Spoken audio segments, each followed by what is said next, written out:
Nang makapagsimula ng gawain sa Naga Cebu, umuwi sa Pampanga si Pastor Ricardo Galang at nag-stay pansamantala sa Mabalacat kasama ang pamilya. Kalaunay nag-apply as church planter ng asosasyon. Inaral ang mga lokasyon at mga towns na wala pang Southern Baptist Church at doon nakita ang sasmuan. Sa ilalim ng Asosasyong Kinaaniban, taong 2003, nagpasimulang manalangin at puntahan ang nasabing lugar.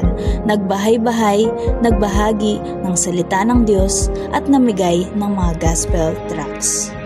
Sa una, mag-isa lang si pastor sa desisyon na dapat may kasama siya at least Southern Baptist na malapit sa sasmuan. Tumugon at sinamahan siya ng kapwa-pastor, Pastor Ronnie Serrano at ilang mga kapatiran sa Familyville Community Church. Sa una, ang pagpunta paroon ni Pastor, Mabalacat to Sasmuan, kanya itong binubuno, sakay ang kanyang partner, ang kanyang bisikleta. Isang ordinaryong bisikleta na kalaunay na ipamana sa isang ama ng tahanan na kanyang naministeran na taga Santa Lucia. Di inalintana ang kilometrong layo, ang init, ulan, kahit man kapahamakan, maihatid lang ang mabuting balita. Dahil sa layo at delikado, nagstay halos 2 taon sa bahay ni na Pastor Ronnie. Mula sa wala sa lugar ng San Pedro, kahit walang kakilala ay nagbahay-bahay. Matapang na pinasimulan ang misyong tinanggap mula sa Panginoon. Sa tulong niya at sa kanyang kapangyarihan, may mga pamilyang nabahaginan, nagpatuloy at sumunod sa bautismo. Doon sa isang pamilya ay pinasimulan ang pananambahan sa Manliklik Residence. Malugod na tinanggap ang salita ng Panginoon at nagpatuloy. May mga kapatiran na hindi man nakakasama ay nagpatuloy sa ibang sambahan, pero ang kagandahan ay nagpatuloy sila. Di tumigil si pastor sa pagpapahayag. Tumungo sa iba't ibang barangay gaya ng Santa Monica, San Antonio, Santa Lucia, Remedios at iba pang mga barangay. Sa parehong taon, sa kauna-unahang pagkakataon, pinagsama-sama sa isang pananambahan ang mga kapatiran mula sa mga nasabing mga barangay. Nagdaos ng isang pananambahan na ginanap sa plaza mismo ng Sasmuan at nagkaroon din ng bautismo at marami pang mga ganap. Hanggang sa napunta sa Santo Tomas. Mula sa San Pedro na 3 taon doon na natili ay nailipat ang gawain sa Santo Tomas taong 2006. Doon din ay isinama ni pastor ang kanyang pamilya at sila'y nangupahan sa nasabing barangay. Mga grupo ng kabataan ang mga naministeran, mga individual at mga pamilyang tinanggap ang mensahe ng pag-ibig ng Panginoon. Kasama pa rin ang mga kapatiran mula sa San Pedro at iba pang mga barangay patuloy na ipinalaganap ang salita ng Panginoon. Mula sa San Pedro sa Manliklik Residence, napunta sa Santo Tomas, sa Montemayor Residence at nakapangupahan sa Dalan Libutat. Pagkatapos ay binuksan din ang bakuran ng Narciso Family. At dito mula sa Sasmuan Baptist Mission, taong 2010 ay nabuo ang Life in Jesus Baptist Church. Patuloy na lumago at patuloy pa rin sa paglago dahil hindi huminto sa pagbabahagi ng mabuting balita. Sa pagkakataong iyon ay hindi lamang si pastor at ang kanyang asawa ang nagbabahagi, nagpapahayag ng mabuting balita, kundi kasama na ang mga nakaranas ng pag-ibig at mensahe ng kaligtasan ng Panginoon. Kaya naman, mas lalong dumami at sumigla ang gawain at patuloy na lumago. Nagbahagi din ng salita ng Diyos sa lahat ng mga eskwelahan, elementary at high schools, mga barangay sa coastal areas at ilang eskwelahan din sa Bangkal. Lumipat ng bahay sina pastor sa Bangkal Guagua, kalapit na barangay ng Santo Tomas, Sasmuan. Nagpatuloy pa rin ang gawain. Nagkaroon din ng pagkakataon na makapagdaos ng lingguhang gawain sa Malusak, isa sa mga coastal areas. At nagkaroon din ng regular na pagmiministeryo sa mga kapulisan sa Smuan at Guagua. Sa pagkakataong iyon, mula sa Dalan Libutad, kinailangang humanap ng lugar na mauupahan para sa gawain.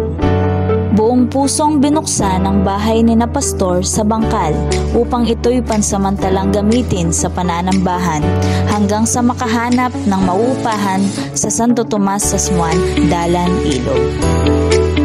Sa Smuan, dahil ito ang munisipalidad na inalagay ng Panginoon sa puso ng ating pastor.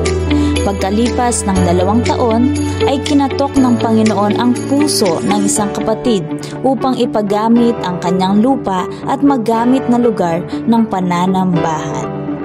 Kaya taong 2018 ay naumpisahang gawin ang lugar ng pananambahan. Sa biyaya ng Panginoon ay napuna ng pangangailangan sa pamamagitan ng tulong-tulong ng mga kapatiran at tulong din ng mga kaibigan at kamag-anakan na suportahan ang gawain. Patuloy ang pagkilos ng Panginoon, pagdami ng kanyang biyaya ay hindi na mapigilan. Mga gawain ng kababaihan, mga kalalakihan, mga kabataan at pagmimisyon sa mga bata ay nagpapatuloy. Taon-taon nagkakaroon ng VBS, Vacation Bible School. Hindi ininda ang malalaking budget para dito. Sa iba't ibang lugar, malawak na bakuran o maging sa ilalim man ng mga puno. Bunga naman nito, mula sa mga estudyante ay naging tagapagturo na rin, kasama ang mga anak ni Pastor at si Pastor Noriel Matito. Mga batang tinuruan, inalagaan at nakalakihan ang salita ng Diyos na naitanim sa kanilang mga puso at unti-unting lumalago at namumunga. Mula din sa mga kabataang ito, ang mga disipulo at mga leaders na ngayon ay nagdi-disciple na rin, nangunguna sa iba't ibang gawain, at ang mga magulang din ng mga kabataang ito ay kasama na rin sa gawain at paglilingkod. Padami na ng padami ang mga gawain, kabilang na ang napasimulang misyon sa Barangay San Antonio sa Smuan. Dahil ito ang misyon na inilagay hindi lamang sa puso ni Pastor, kundi kasama na ang buong pamilya ng Life in Jesus Baptist Church. Ang ipalaganap ang mabuting balita saan mang dako, gawing mga alagad niya ang lahat ng bansa. Noong nakaraang taon ay naipresent ang mga kapatiran mula sa San Antonio sa Smuan. Kasabay nito ang pag-install sa ating assistant pastor, si Pastor Noriel Matito, na siyang isinugo para mapasimulan ang nasabing gawain. May sumunod sa Panginoon sa bautismo, may pamilyang willing ipagamit ang lugar upang doon ang pagdausan ng lingguhang gawain. Ito ang commitment ng gawaing ito, maging bahagi sa pagpapalawak ng kaharian ng Diyos sa lugar ng Sasmuan at sa iba pang dako.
Walang ibang pangalan kundi pangalan lang ng Panginoong Hesus. Walang ibang mensahe kundi mensahe lang ng pag-ibig at pagliligtas niya. Patuloy, pinapangaral, hindi kailanman ang relihiyon kundi ang personal na relasyon lang sa Kanya.